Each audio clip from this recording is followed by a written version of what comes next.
L'énergie solaire est une énergie renouvelable à cause de la durée de vie du Soleil qui est estimée à 10 milliards d'années. Elle est propre et n'émet aucun gaz à effet de serre. Cette énergie permet de produire de l'électricité à partir de panneaux photovoltaïques grâce à la lumière du Soleil captée par ces panneaux et de la chaleur avec les panneaux solaires thermiques. Les radiations solaires totales, qui est la quantité radiative provenant du Soleil reçue par une surface de 1 mètre carré, est en moyenne égale à 1000 kWh par mètre carré par an. Les radiations solaires totales varient au cours de la journée et en fonction de notre position sur la Terre. Par exemple, les radiations au Sahel est plus importante que celle en Europe. On distingue le rayonnement solaire extraterrestre hors atmosphère, le rayonnement direct, le rayonnement diffus par les nuages, le rayonnement réfléchi par le sol et le rayonnement global qui est la somme des trois précédents. Le rayonnement solaire est constitué de photons qui transportent une énergie donnée par la relation suivante: E égale H fois nu, avec H est la constante de Planck et nu est la fréquence en Hertz. Plusieurs facteurs peuvent influer sur l'énergie solaire, à savoir l'ensoleillement. Si l'ensoleillement diminue, alors la production d'énergie solaire diminue. La température, dans le cas des panneaux photovoltaïques, si la température elle augmente, la production d'électricité elle diminue. Dans le cas des panneaux solaires thermiques, si la température augmente, l'énergie de chauffage augmente. La saison, bien évidemment, ce n'est pas la même énergie solaire en été qu'en hiver. L'heure de la journée, c'est vers midi, on a un maximum du soleil. L'orientation, l'inclinaison des panneaux. La France se trouve à une latitude de 45 degrés nord. Ainsi, l'angle d'inclinaison idéal est 45 degrés au sud. Le panneau se retrouvant donc perpendiculaire aux rayons du soleil. Les conditions météorologiques, le degré de pollution du lieu et l'environnement, en particulier l'ombrage.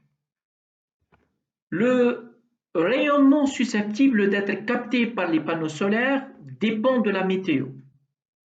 Plus il y a de nuages, plus la composante rayonnement diffus sera importante et plus l'ensoleillement global, lui, il sera faible à cause de la chute du rayonnement direct.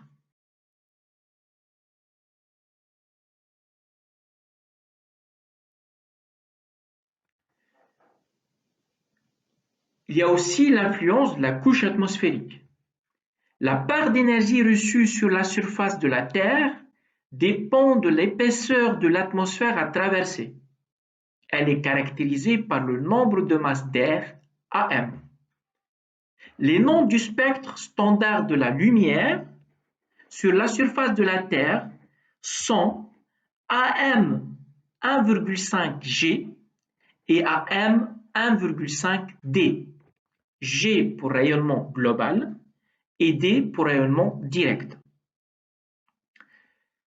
À noter que les constructeurs de panneaux solaires spécifient les performances de leur matériel en conditions standards, STC, Standard Test Conditions, avec un spectre de AM 1,5, une radiation de 1000 watts par mètre carré et une température de 25 degrés Celsius.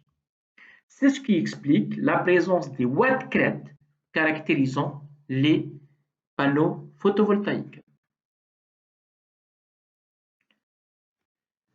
Concernant l'influence de l'inclinaison et de l'orientation, le Soleil, du fait de son orientation, ne voit pas toujours la surface des panneaux solaires.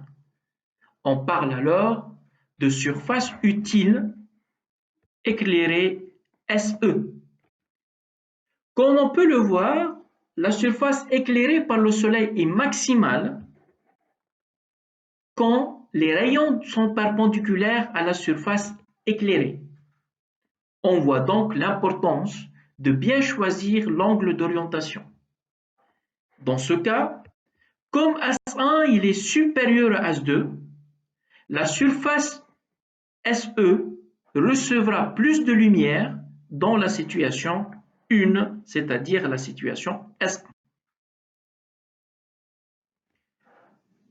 Pour capter un rayonnement intense, il faut donc orienter de manière optimale le panneau vers le Soleil. Deux angles importants, l'azimut solaire et la hauteur solaire. L'azimut solaire, noté AZ, s'exprime en degrés.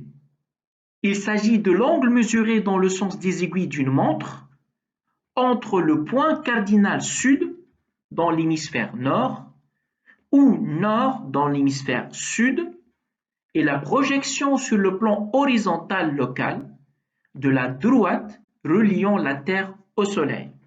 Dans ce cas-là, il s'agit de la droite AB.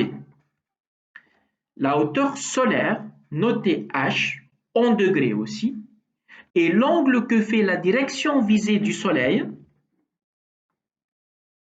avec le plan horizontal.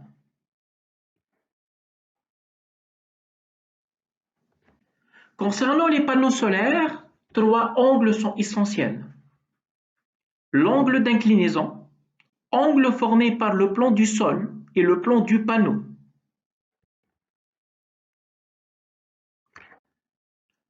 L'orientation, la meilleure orientation pour un panneau solaire est vers le sud. L'angle d'incidence β est l'angle formé par les rayons du soleil et le plan du panneau. L'angle d'incidence a une influence sur le rendement du panneau, le rendement étant n égale sinus β fois 100, en supposant le panneau face au soleil.